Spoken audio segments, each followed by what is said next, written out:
tuned in to O Comes the Dawn on NorthCoastUnderground.com and Facebook Live. Welcome to O Comes the Dawn with Lacey and Kev, the show that reflects on life's lessons, whether good, bad, or ugly.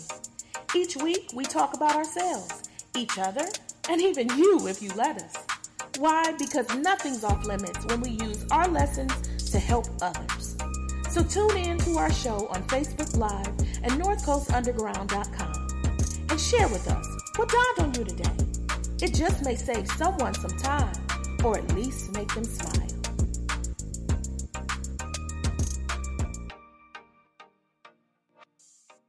Did you find a new hack?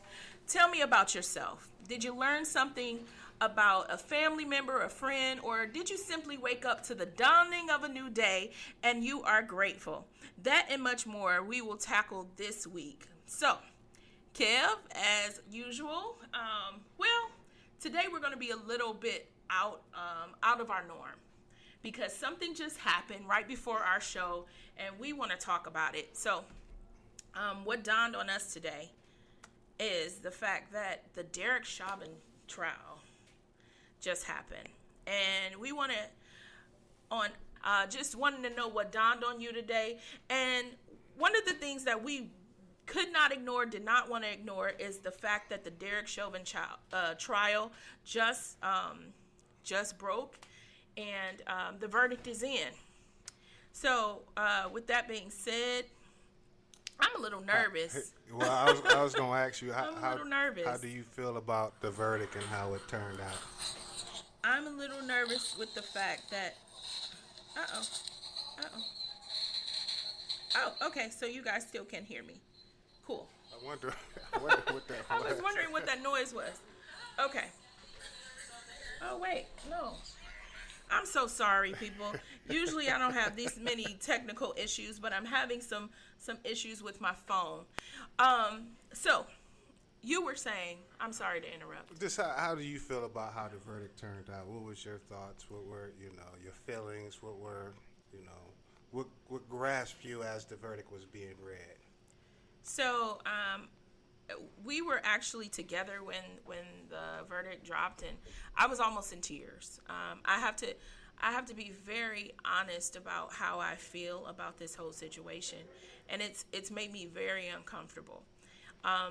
Before the verdict came out, I saw all the posting about preparing, and they weren't I don't think they were preparing for a guilty verdict. No. I think they were preparing for the verdict to be not guilty, and that's the part that scares me. Like, I'm really excited about the fact that the verdict was guilty, because I feel like it's a start. Yeah. I wouldn't say I was nervous.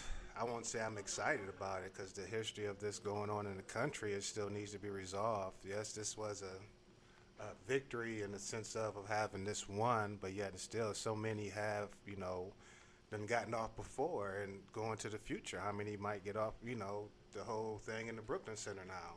Everybody's going to turn their attention towards that. I mean, we still have 8 weeks for his sentencing. 8 weeks. But, that's going to be an uneasy 8 weeks.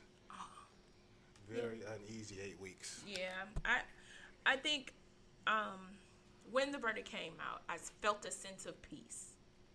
And I don't want to take away from that moment, because I'm afraid of what else could happen. I don't want to take away from the moment of saying that we have overcome this, because so many before did not actually have any accountability.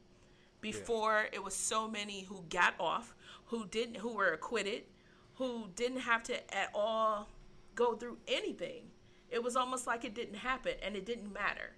So I don't want to act like this situation was something that was small, because it's big. It's big to come out with a guilty verdict. Mm-hmm. Finally. Mm-hmm. Finally a guilty verdict. I know it seems like a small step, but and it should have never happened. How about that? Yeah. At the end of the day, it should have never happened. It should never be a case where where we're happy because one person went to jail rather than all the ones who were guilty. Yeah. That should never be the fact. But the fact remains that we are thankful for all the small steps. Yeah. Well, with this trial, it was so many of the passes basically without the footage they had on this one. I think that's what was the telling sign in this case was the footage. America really got to see what was going on instead of hearing about how things were handled when it comes to police in certain communities. So it's a sad video to see, but yet and still it's almost necessary today and how what we're trying to fight for. You know, sorry he had to lose his life for this to happen, but going forward, hopefully things can change. We need to get the legislation so we can change these laws to reform and everything going forward so we can try and solve this, you know, another pandemic within a pandemic, honestly. Yeah. You know. Yeah. And I mean, okay, so for those who are just tuning in, we're talking about the Derek Chauvin guilty verdict.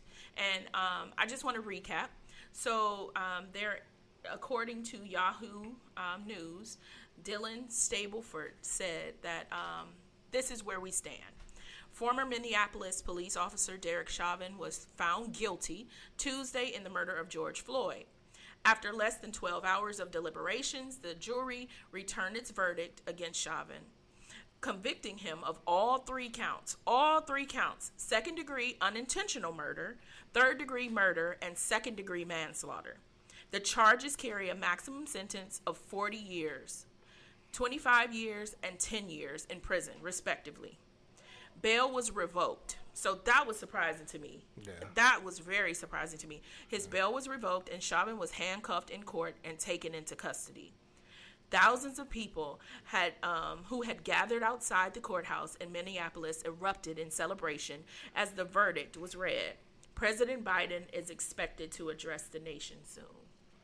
Yeah, I wonder what he's going to say. I do wonder what he's going to say. And I try not to be so hard on people, but here's my theory. You knew the verdict was coming. What are you doing? Like, to me, this is big news. This is something that we've been waiting on all this time. So why weren't you ready? You should have had a message either way. Yeah. You know? Like, when it comes to our president, he's another one. You know, I'm part of that era of the mid-'90s with the stop and frisk, 94. yeah. So with that, I wonder what he's going to have to say, because I wouldn't like to say he started this, but yet and still he heightened it with the super criminal aspect of it back then. So I remember being in my neighborhood and you couldn't walk down the street without being stopped and for no reason. Wow. So I wonder what he has to say when it comes to this. Although Chauvin's case or what Floyd was, it was supposed to be a reason, but yet and still, regardless, so many times before, a reason was never given or needed to pull down on anybody in a certain community and just question them, you know, as if they were criminal without, you know, worried about their humanity side. Yeah, I think that's all. That in itself is kind of crazy. You can literally just frisk me for no reason. Like for no that reason. that seemed like that should be criminal all in itself. Yeah. But you were looking up the verdicts. So not the verdicts, but the charges. The charges, and trying to figure out or, you know, give an explanation of what they mean. So for the first charge was what, second degree unintentional? Yes. Okay. Well, in Minnesota, because I guess it's 3 states that only carry that one. I'm gonna have to double check that one to see. Yeah. Okay. No, it's the third degree. That 3 states. Yeah, it was three states that carried the third degree murder charge. And I know, of course, Minneapolis was one of them. Oh, okay. So, unintentional murder. That's interesting all in itself, right? Well, that's, you know, it's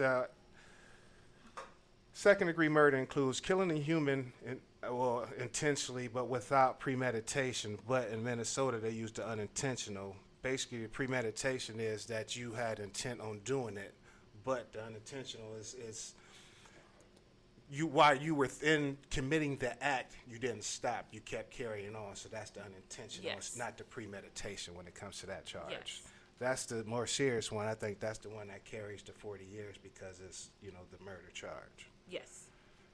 And what was the second one? So the second was the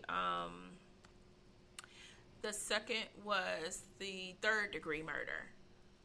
And then there was the second degree murder manslaughter. Second degree manslaughter. Yeah. Yeah. So I mean, I can't deny that I'm excited about the fact that we've made that progress. Yeah. I can't say that it's as far as I would have come because frankly it shouldn't have never happened. Yeah. And yeah. I think one thing I did see once the verdict came out was the peace, and I was very happy about the peace.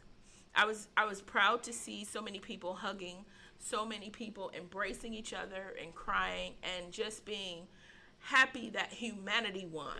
Yeah. Humanity won. Yeah. It's not a black and white thing in this case because so many people were hurt because it was inhumane. It wasn't black or white. It was inhumane. Yeah. Now, do you think this is going forward? Yeah, I can't hear you. Oh, you can't hear me? Yeah. My bad. Well, you think going forward? I mean, I can't get past this. Just a small step. I got to see more reform going forward. I got to see true change in the sense of, I love the fact that the Floyd family did get some, justification or get some justice in the sense of, but there's just so many other families that are just victimized that just didn't get that respect. Yeah. So going forward, I like to see some reform, some change. How do you feel about, with this happening like this, going forward, do you see a positive as far as when it comes to legislation or? So when it comes to laws, when it comes to legislation, when it comes to pretty much everything but being a regular human, I don't have much faith in it. And we are the ones who affect change. Yeah. Because you have so many things that were structured for failure. Yeah. So many things that were structured for violence. So many things that were structured to not serve everyone. Yeah. And so my thing about this verdict is the peace within different I think it brought people together, not just in the black community, yeah, but it allowed for everyone to see things a little differently. Yeah, yeah. And so I think that's where I want to build off of. I'm hoping that our nation can build off of all of us coming together and recognizing that in order for change to happen, yeah, we have to be part of the change. Yeah. We have to put our foot on some. Oh, that's bad taste. Yeah. Bad taste Yeah. right now. Because that's not what I meant. Yeah. But we have to be the ones who are firm in saying that this is right, this is wrong, and this is what we won't take anymore. And having a united front will actually change things finally. That's united, though. I mean, we are the United States, but it's just so much division in the country when it comes to race, or even this case alone, just talking to certain individuals and how some feel as though that it wasn't necessarily wasn't right. Most of them say it was wrong, but he was committing a crime. But that don't mean you take a man's life regardless of a crime being committed. And a counterfeit 20 is I mean, I think that's the most asinine part of all of these crimes. Yeah. It's the smallest thing. It's the it's things that aren't really a crime. Because we were talking about the stand your ground law earlier. Yeah. And thinking about Trayvon Martin, he didn't even have a weapon. No. He was no threat to Zimmerman at all. His threat was his pure existence of being a young black male, honestly. And how crazy is that? How crazy is it to think that my very existence offends somebody? Or that you just assume I'm criminal just because you see I'm walking. Yeah. Walking down the neighborhood street. In a neighborhood that you think I don't belong in. Yeah. Yeah. So yeah. In all of this, my hope is that this is the start of people who have influence changing things? Well, I think it done started, but I hope it just greased the wheels so change and reform can happen faster. Yeah. You know, we've been in this fight for years, and now with footage being out there who can really back up what was being said, you know, there's no denying what's been going on in this country for years. But I don't think they were trying to deny it.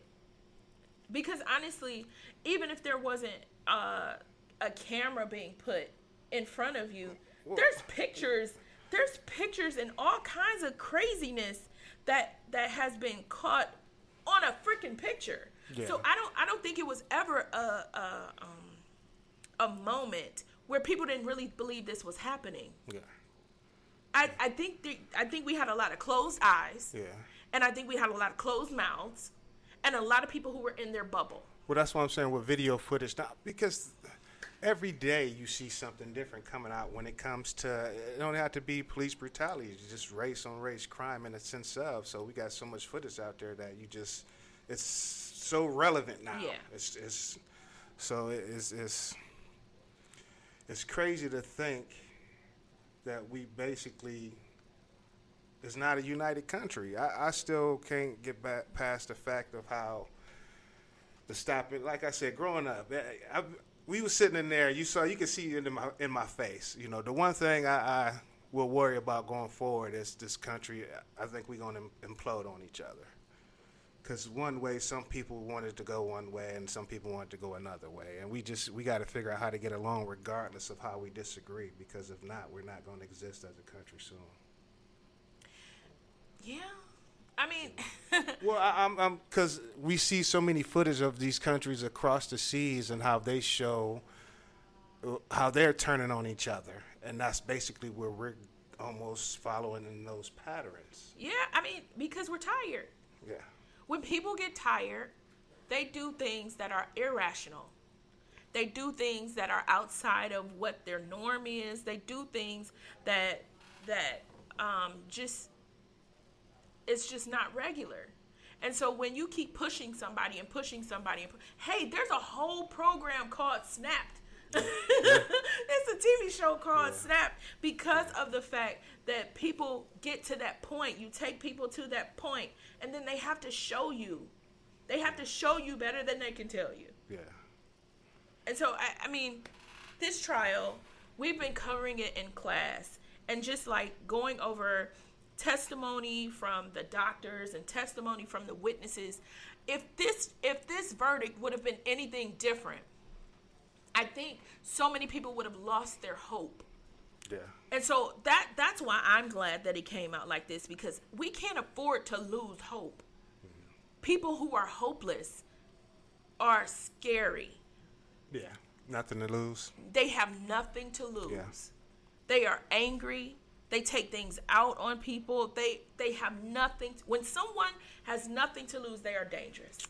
My back against the wall. Uh-huh. I mean, that was in our music growing up, in my music growing up. My back is against the wall. Yep. You know, I got to figure out a way to survive and get out of this, you know, the trap. Yep. I tell my kids all the time, although I don't want you to start the fight, don't let nobody punk you out. Yeah, don't run. If they're coming at you, fight back. And that's how I want to live my life in general. I want to be a person who is able to stand up, who is able to speak out, who is able to invoke change, who is not afraid to say what's real and true. Yeah. I want to be a person who is honorable. And so, like, you know, with this show, we've been trying to kind of keep it light, you know. So for those who are just tuning in, we've been talking about the Derek Chauvin trial and just discussing what the verdict is. And he is guilty on all 3 counts. And okay, the counts being 2nd-degree unintentional murder, 3rd-degree murder, and 2nd-degree manslaughter. Yes. And so the thing I wanted to, our topic for today is actually what can't you ignore? Well, I was going to say that was going to be the original. Yeah. The original topic. I still feel like this is what can't you ignore. I can't ignore what just happened in our country. Yeah. I can't ignore how this affects me, how this affects you, how it affects everybody in this school, the whole nation as a whole, the world as a whole, because it's people overseas. My nephew is overseas. Yeah. And all the stuff, especially like with Trump, like his mother was like, I'm not sending my child over there, you know, because she doesn't want him to be a part of the violence. She doesn't want him to be caught up in some foolishness. Yeah. It's absolutely ridiculous. And for those who are tuned in on Facebook, I am so sorry. I have no idea why I can't see your comments, but I can't. I'm trying to figure it out, but I can't see your comments. So I apologize if I'm ignoring you, but it's not intentional. Please know that. And people on my live, I can't see your comments either. And some of my classmates, if you're on Microsoft or if you're on your computer or near your device, go hit us up on Teams or something. Let us know what you think. Or, you know, if you can hear us out there on Facebook, drop something in and let us know what's going on, how you feel, what you think going forward, how the country should and what we shouldn't do as a country. Oh, this was one thing that Duke wanted us to bring up. Duke said he isn't going to be officially sentenced for another 8 weeks. 8 weeks, yeah. But he was hearing that he may only get 12 and a half years. Because of statute? I don't know. I don't know what the basis was, but he says he wants to hear our thoughts on the sentencing. He says, I just heard an expert say that it could be about 12.5 years in prison due to the processes in Minnesota. I don't think that's enough time, but does it matter? Is the verdict good enough? No. No, the verdict is not good enough. No, the verdict is definitely not good enough. You have a young man who's not going to come back, and for him to be able to walk free within 12 and a half years? Man. Crazy. Absolutely crazy. That's crazy. Yeah, it's I want to say it's it's not fair. So I'm not one who believes in capital punishment. Let me say that first. An eye for an eye person? Yeah, I'm not an eye for an eye person. Well, no. Depends on the eye. No, see? I can't. Okay. So I'm not an eye for an eye person. But that's the spiritual part of me. The spiritual part of me tells me that wait, take that back. It's not the spiritual part of me.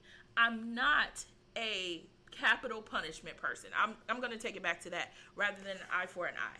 Because capital punishment, I feel like when someone kills somebody, it's more, it means more to have them suffer and not be around their family, not be able to provide, not be able to live life or have any type of life rather than killing them and it's all done. That's how I feel. I mean, I know that's probably even being locked up, they can still provide. But that's a hard one to for a me certain too. extent. I'm not an eye for an eye person either, or capital, punishment. But it's murder is murder. I don't know. I can't speak either way for it. I could sit here and say I'm against it, but yet and still I am an eye for an eye person. I can't even trip. I don't even Are know you? Well, it's if you come kick my dog, I'm gonna kick your cat. I feel that way sometimes. Yeah, I mean, don't get me wrong. I guess it depends on what's going on the situation. Yeah. Sometimes I do think that if you hit my kid, I want my kid to hit you back. Yeah.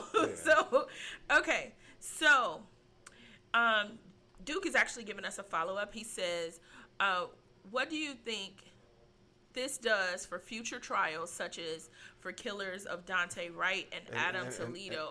And that's what I was just saying. Yeah. This one is just a small step with this one, because so many in the past have walked. Going forward, how is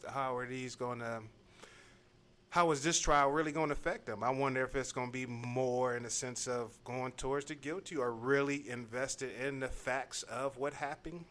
Yeah. And finding them, guilty if that's what the facts present, or I just don't explain how this defense could try to defend what everybody in America pretty much saw. I mean, So going forward, how So they wanted to say that basically it wasn't him restraining him that made him die. The drugs were on trial. Yeah, he George Floyd was on trial.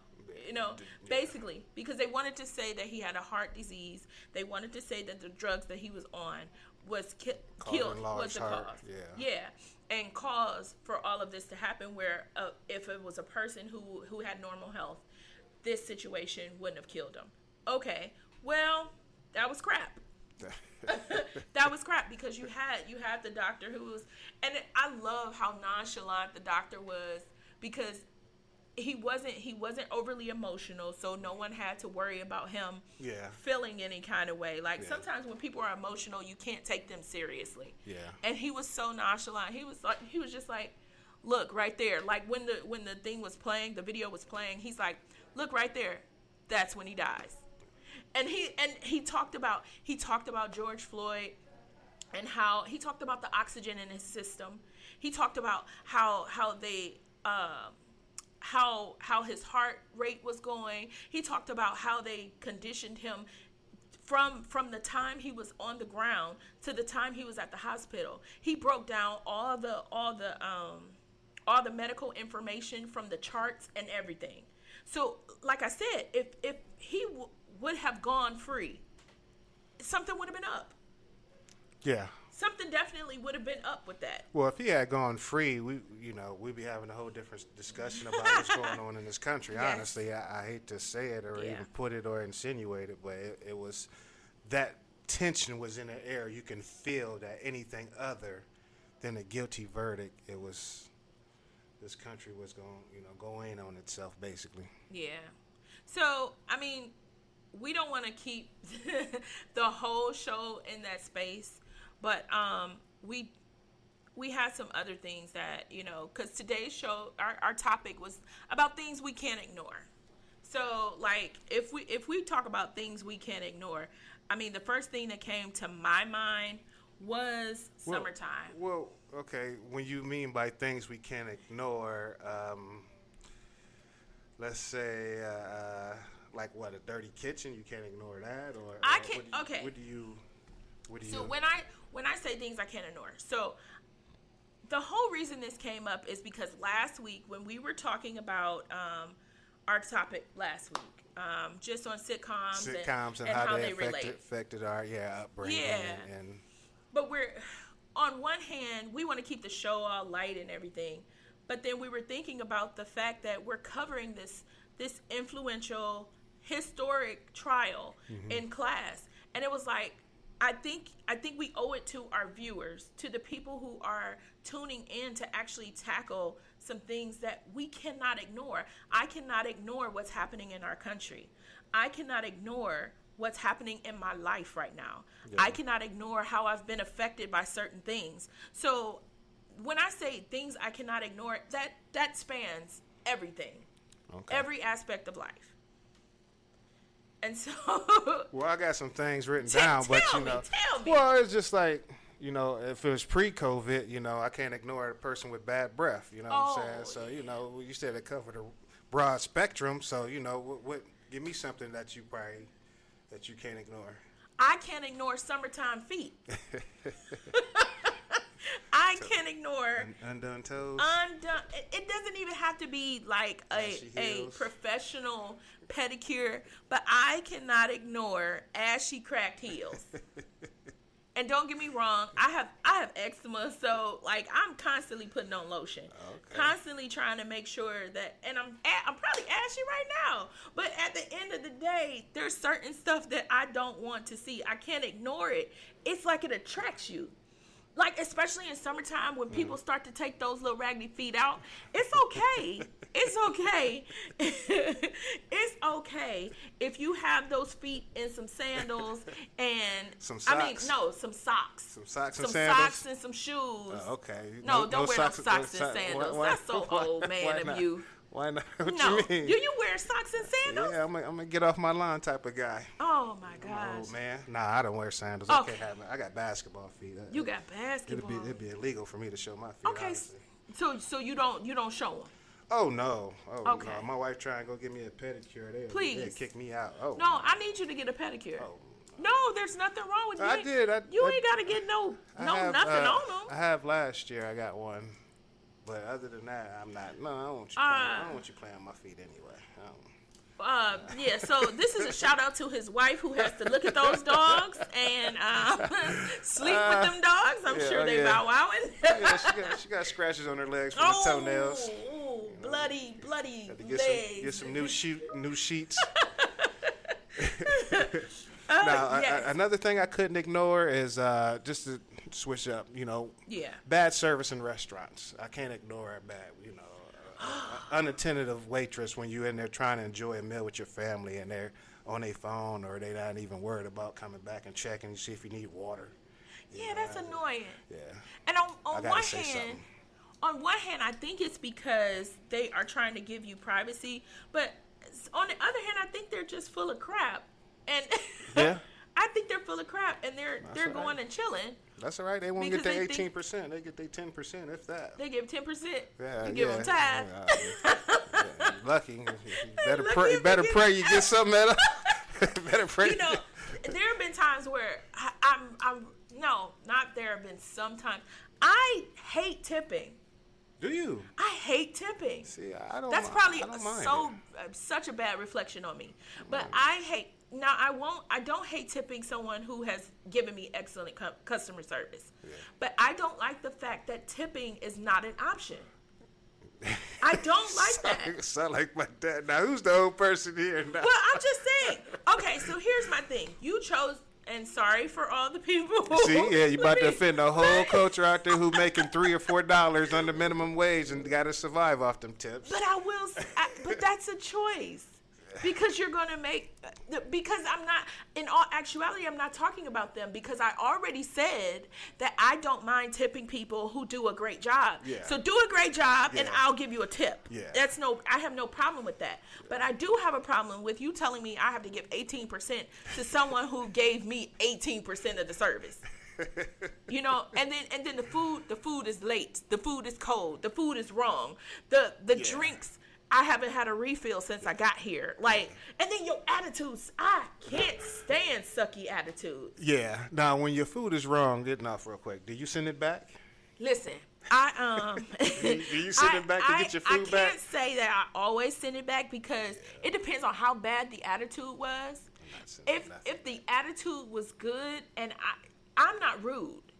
So here's the thing. I'm not rude to them, so I don't give them a reason to be rude to me. Yeah. So I don't so much mind all the time sending my food back. At fast food places, I refuse because I have a feeling that I'm going to have extra fluids attached to my food. Well, not even I'm just saying just any restaurant period, I feel that way sometimes that, I'm not sending nothing back. They be like, oh, I can take it back. No, I'm cool. You can leave it right here. No, I'm happy-go-lucky. You may not see me around here no more, honestly. No, okay, so here's my reasoning. So I will send stuff back if it's had to go on the grill because I figure if they spit on it before they put it on the grill, that the grill would get the... They just gave you flavor. I figure like the how they say fire kills the germs. Yeah. But if it's something that if it's something that's runny, if it's something that isn't quite solid, I don't send it back. Yeah. Or I just gauge the person's personality. Okay. I'm like, how's the chef feeling tonight? No, not too many times though. Well, I had to ask you that. You did say, you try not to be rude or send your food back, but being that's one thing I can't ignore. I can't send my food back. Just leave it there. You just don't trust it. Oh no, I'm cool. Did you see that movie Waiters? There you go. Exactly. But not even Waiters. It was a movie Road Trip when the dude sent his French toast back and dude had it in his underwear. In his underwear. Yeah. See, I'm good. They ruined it. Yeah, they did. Well, they didn't ruin it. They enlightened you. Yeah. To how it really is. So that just goes to show you just keep it light. Exactly. Keep it light. Now going with restaurants and kitchens, one thing I can't ignore is a dirty kitchen. I love to cook, so when I step into my kitchen, I want to see it at least nice and decent, nice and clean. Well, come on and clean my kitchen. I'm not saying mine is always clean. Oh. I just said it's something I can't. Okay. Because I will do, right there, I do dishes. Like this morning in class, I got my phone right there. I'm doing dishes because I want to make me some breakfast and stuff. But there's only a few. My kids seem to... all the spoons and the forks just disappear and they use them all, and all of a sudden I gotta dish, sink just full of just utensils. No bowls, really, just utensils. Oh. It's like, are you? Yeah. So you actually have utensils? Yeah. Because I think I have 4 forks left. Now I bought this big case of forks of just all the silverware, and it was such a nice thing. I have no idea where any of it is. But the $9.99 set that I had, all that's there. Everything's there. But the $69.99 when I was trying to be fancy, that's gone.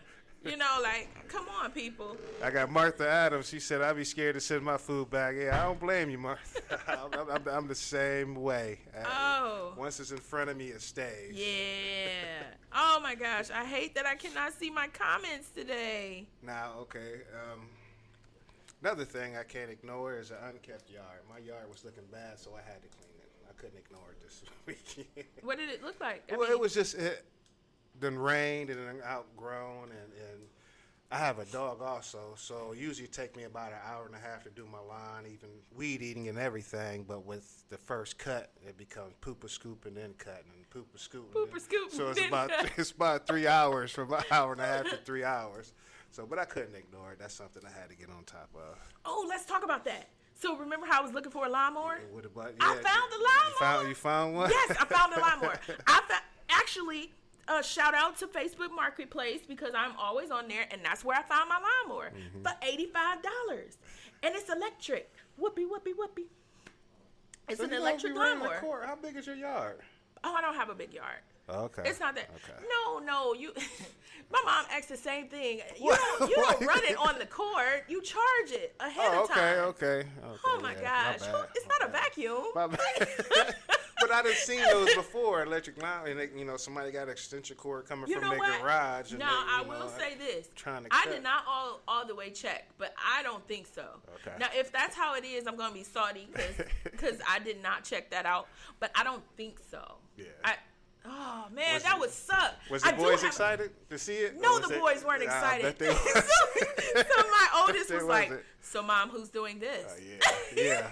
He was like, that's the one right there. Yeah, why'd you get this, ma? Oh yeah. He was like, yeah. So mom, am I doing this? Yeah. Or this is us? Okay, yeah. And I'm like, yeah, of course it is. I said, I got rid of the landscaper just for you. Guess who just became the landscaper? Oh my gosh. So my son hates when I say, you're going to need this when you're older. He hates when I say that. He's like, that doesn't register with us.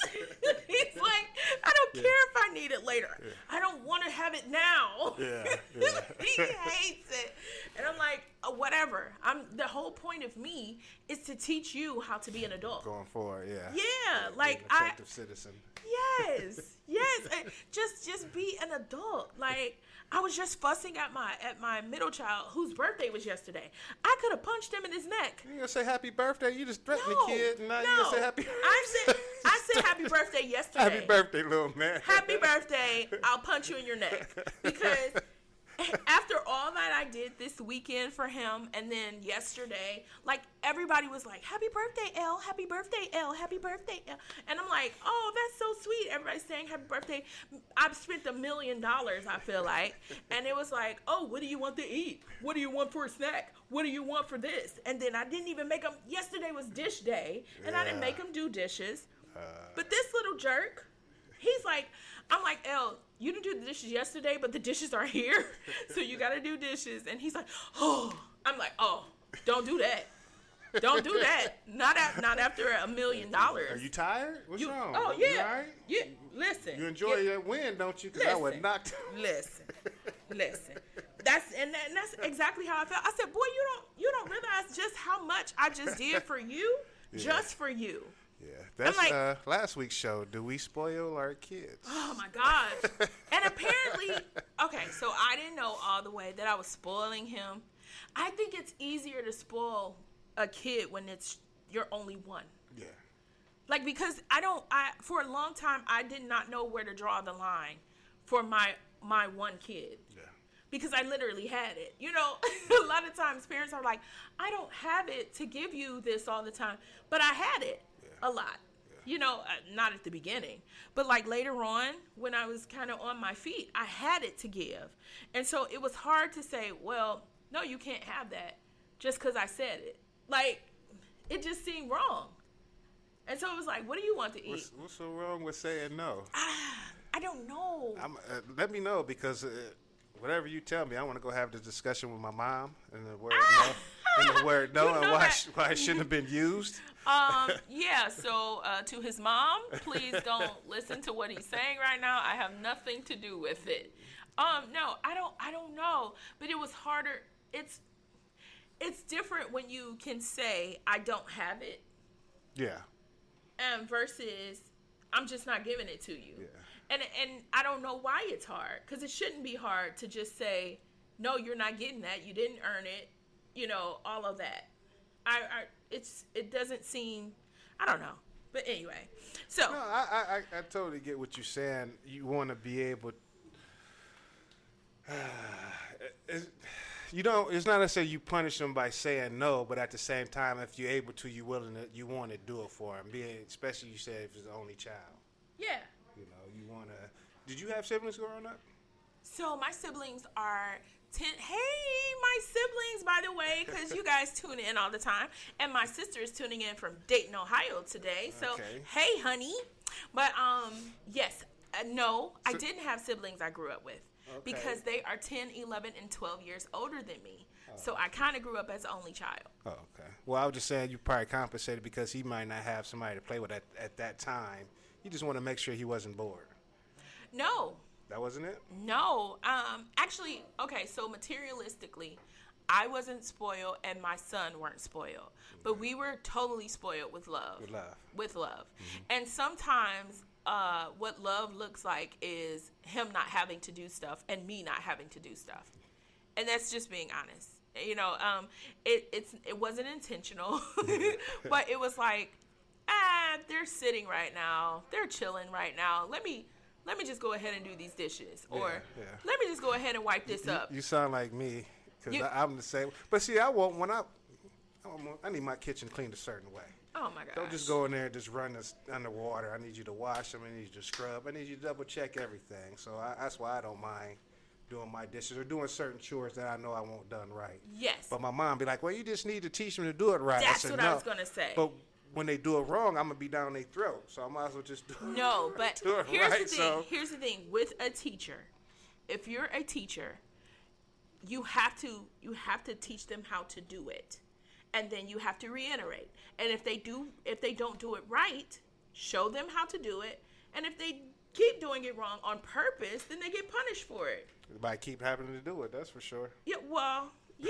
I mean, that's the only way you're going to get it right. Okay, so to all the parents out there, one thing that I have a problem with is that when they're on punishment, I feel like I'm on punishment. How? Because, like, okay, so my kids I don't know if they're being slick or if it's whatever. So when I put them on punishment and I say, you can't have your electronics, they come and talk to me. I don't want to sit and have a 4-hour conversation because you don't have. I'm jealous. My son, he comes in the house and eats and bring his girlfriend and dog, and they run over around the house and then they leave. No conversation. Oh my gosh! My 12-year-old daughter, come and talk to my kids. She just on her phone. Oh, I would love it. No, I'm talking about when they're on punishment though. So, do you ever take their stuff away? Dun, dun, dun. I feel like you don't take anything away. Nah, I'm not. That sucks. So how do they get punishment? You're about to tell on yourself. Come on, bring it out. My kids are spoiled. So they don't ever get in trouble? Yeah, they do. Okay, so how do they get in trouble? I will. Because I know you ain't spanking nothing. No. Okay. You know, my happy-go-lucky nature. Yeah. That's why. But it's the understanding that when I done said it twice, that's when we gonna have a problem. And so what's the problem?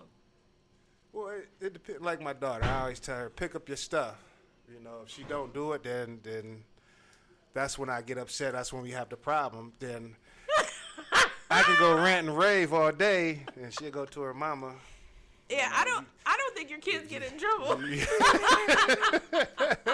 I think they figured it out. Yeah, they have. They know. If they get past the firm tongue, because the tongue is vicious. Oh, that lashing. Then they're all right. You know, I haven't really I never physically hit my kids. I have just never. Oh, I'm coming to my kids gonna come and stay at your house because I will. What? Listen. I'm not saying I'm not against it. I don't do it. But my son, he'd tell you, I done snatched him up multiple times though, which may be worse. But I just wasn't physically whipping or hitting, or they would be on punishment for a week or depending on what it is. But for the most part, honestly, my kids are polar opposite of what I was. They wasn't managed.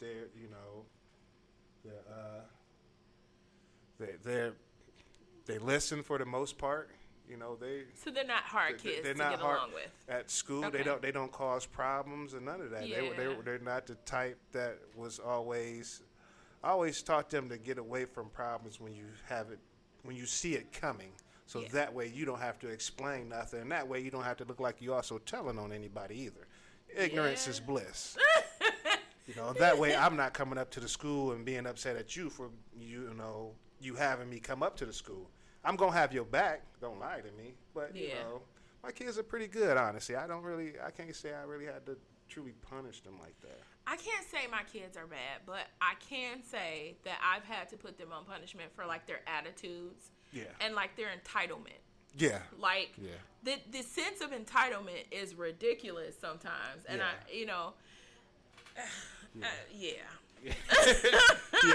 I would speak to that, but like I said, I created that monster. I spoil mine. They know Dad is I love to shop and certain things. Let's go shopping. Let's go. I don't care if I'm mad at him or not. Let's go hang out. Come hang out with your dad. Only because me being a male growing up, never having that figure to really bounce stuff off of a male figure. I always had to talk to my mom, which she don't give a soft-hearted, not so much soft-hearted, but just love having my boy with me. Let's go hang out. I can never honestly be bad at my kids, honestly. Oh, yeah, I'm coming to live with you. I can't or I'm going to send my kids. Either way, I'm going to have peace. Yeah. But, I mean, I get that, too. And, see, that's the thing. Like, I never want to punish my kids to the point where if they were in trouble, they wouldn't come to me. Yeah. Like, I don't want to be their friend, but I also don't want to be their enemy and them not feel like they're supported. Yeah. Now, are you a get on my nerve parent? You get on my nerves? Yeah. Tell the kids that? Yeah. I have always prided myself on not being that parent because I never want to deny my child me. So I never was, get away, you getting on my nerves. I could never, bother me as much as you want. As you, like I said, having that lack of, I didn't want them to feel without. So I'm just availability.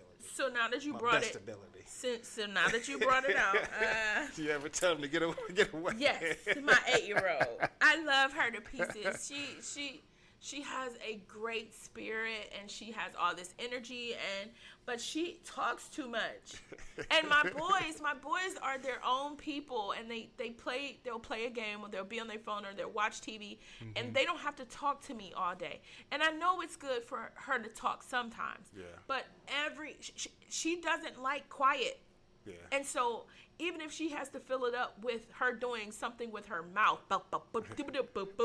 like you're gonna know she's around. You're gonna know she's around. So sometimes I'm like, go to your room. Watch TV in your room. Mommy just needs a moment of silence. I don't want to have a conversation. I don't want to talk all the time.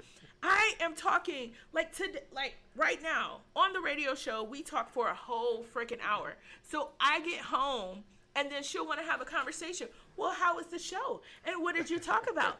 And this was what my day, which is good, but I didn't realize I wasn't that parent. Yeah. I'm just not that parent. See, I love that when I get home and the questions and what's going on, and I get a smile on my face, and I'm ready to conversate with my little ones for real. But they don't talk you to death either. See, that's the difference. Like if she did it every once in a while, I think I would be cool with it. But it's every day, and it's like a lot of talking. But shout out to all the people who have little girls right now, because I've had this conversation with other women. And their girls just talk and talk and talk and talk. In fact, I have put on Facebook to see if there was somebody else who had a little girl who my daughter could talk to. We literally chat with each other and say, hey, our daughter wants to talk. Call her on FaceTime. Or can she use your phone? We literally, because girls like to talk Some girls, my 12-year-old, she's not. She's a TikTok girl right now, but she's not, My daughter doesn't have TikTok yet. I'm sure if she gets TikTok, she'll be TikToking all around my house. Yeah, I'm sure. My little girl, she's actually at the age now where she's not talking as much. Because both my kids, when they were younger, they were kind of inquisitive and they would ask a lot of questions. Oh, okay. So I did. But that didn't get on your nerves. No, it didn't really bother me. Like I said, I was kind of that type of kid. I was a Y kid. Oh, you were the Y. I hated Y kids. Why? I couldn't stand kids like why? you. I couldn't stand kids who were. Inquisitive kids got on my last nerves. Yeah. It's like if you just shut up, it'll be revealed. Well, sometimes you got to give them a visual also. Why? Here, let me show you this there. Yeah, and don't get me wrong. When I got older, I understood that some people need to have an understanding, a different type of understanding. But I used to hate, my friend was like that. And then, I don't know who came up with the saying that there's no dumb questions. There's plenty of dumb questions. Oh my gosh. Like me introducing myself. Hi, my name is Alicia. And you saying, what's your name? That's a dumb question. Well, not necessarily. That means I wasn't paying attention. That's a dumb question. One of those things you can't ignore, huh? My favorite quote is, it's one thing to be thought of as a fool, but it's another thing to open your mouth and remove all thoughts, all doubt. So it's one thing for people to assume that you don't know, to assume that you're stupid, to assume that you weren't listening, but then you open your mouth and prove me right. Don't ever prove people right in the negative ways. That's what I always think. Because a lot of things are revealed if you just shut up and pay attention. So that sounds like one of the things you couldn't ignore because it came to grammar. Let's talk about grammar. Because it came to grammar. So when it comes to grammar, yes. When it comes to grammar, I hate the word, what is it? Irregardless. I hate that word. Irregardless. I hate that word because regardless and irregardless literally mean the same thing. Just say that. And so I had this conversation with somebody. He actually looked it up. Webster made it a word. Webster made it a freaking word. Irregardless. That's so stupid. It means the same thing. Why? A synonym? It's a synonym. No, it's literally the same word. So Pacific. Irregardless.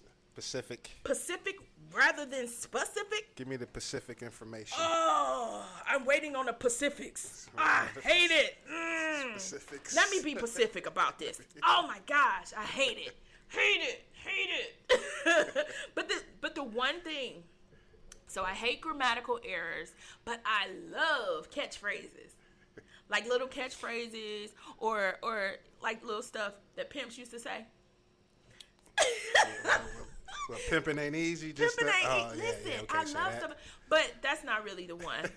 So I don't know if it's a pimp thing or if it's just an uncle thing, but you too near me not to hear me. When I tell you that makes me smile, I grin from ear to ear. You too near me not to hear me.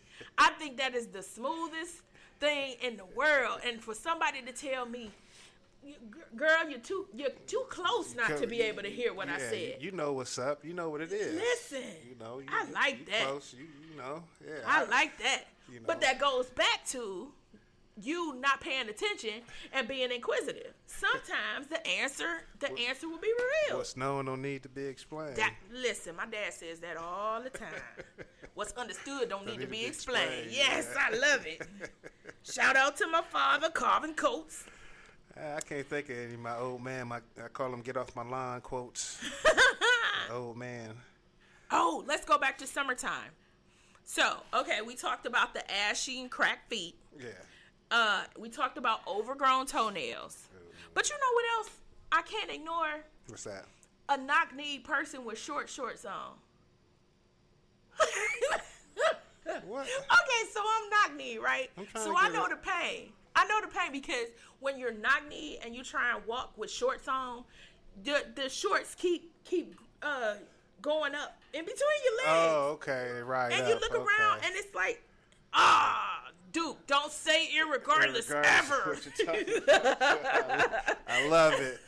He also said, summertime feet, oh my. Sometimes it's better to leave the shoes on to keep the stink in there. Yes, just keep the stink in the shoes. I think Duke is a sandal and sock guy. I think he is. No, you don't think so? He's a sandal and sock guy. I think he's a tennis shoe all the way, all year round kind of guy. I see him in some NASCAR racetrack infield with sandals and You're right. having a good time. They're probably the ones that you just slip your foot in. Duke, chime in and tell us what kind of shoes you're wearing this summer. Yeah. But, oh my goodness. Oh, let me get through these last two. Because we only got 4 minutes. That's crazy. This time went so fast. That is crazy. Okay. So, sweat towels. Like the people that sweat a whole bunch. And so every time you look around, they got another towel. And it's like, do you buy sweat towel? I can't ignore that.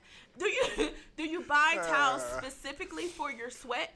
And why are they everywhere? And why are you never cool? They done raided their mama's linen closet. I just sit here thinking about being at a family reunion. Your cousin wiping his neck with a towel, and auntie like, "Well, boy, you got a good towel. You better put that back." You're a sock and a shoe guy. What does that mean? He don't wear sandals. He's not a sock and sandal guy. No sandals. He's a sock and tennis shoe guy. See, I figured. I thought so. Oh, and he says, "No, I'll be there on the track, but definitely not in sandals." Oh, and my last one, and this is gonna be a little gross. You ready? What's that? Female armpit hair in the summertime. The Frenchies. Is that what that is? I guess. I thought I heard French girls don't shave their pits out. Ooh la la. Yeah, as long as they ain't sweaty, I guess it don't bother. As long as they're not sweaty? Yeah. That's gross. Yeah. You don't mind armpit hair? Oh, come on, ew. Nah, I prefer, shave, but it's just don't raise your hand. That's all I'm I learning ask. so much about you. Just don't raise your hand out here. Just, go ahead and keep that armpit hair. Keep it where it's at. Yeah. So, for those who have been tuning in all the show or who came in a little late, today, Comes the Dawn kind of wanted to take a different route. We love to laugh. We love to have fun, but we also want to be able to bring you real facts and real information about the things that are going on that not only affect us, but affect you, affect all of us, and not just give an opinion. It was very important today to not be able to ignore the Derek Chauvin trial. Yeah. We did not want to ignore the fact that this is historical, that this was something that was impactful to all of us, because I'm sure everybody has their own feelings about this trial, the verdict, and all of the things that went on as far as the protest and everything. I mean, there was not a part of it that didn't touch someone in some kind of way. So, Comes the Dawn is about what dawned on you. What's new in your life? What did you learn that was different? What did you learn from this trial? What did you learn from losing George Floyd? Even though most people didn't even know who he was, but it was a part of humanity. Yeah. So, what dawned on me is the fact that George Floyd, his case was an example of so many that we have fought to win, and this was a step in saying that we're going to continue to fight together. I want us to fight united and stand. So, any last words, Kev, before we go real out? quick, what dawned on me is that I have to get a better understanding going forward, because I don't. Congratulations on the verdict and the guilty. I don't know if that's in order, but at the same time, I'm just going forward. What dawned on me, I know I got to be better as far as accepting, I guess, the simple win, but yet and still, I need that bigger victory. Yeah. So, again, I'm Alicia. I'm Kevin. And this is O Comes the Dawn. We thank you for joining us tonight, and we will see you next Tuesday at 6 p.m. Have a great night, everyone.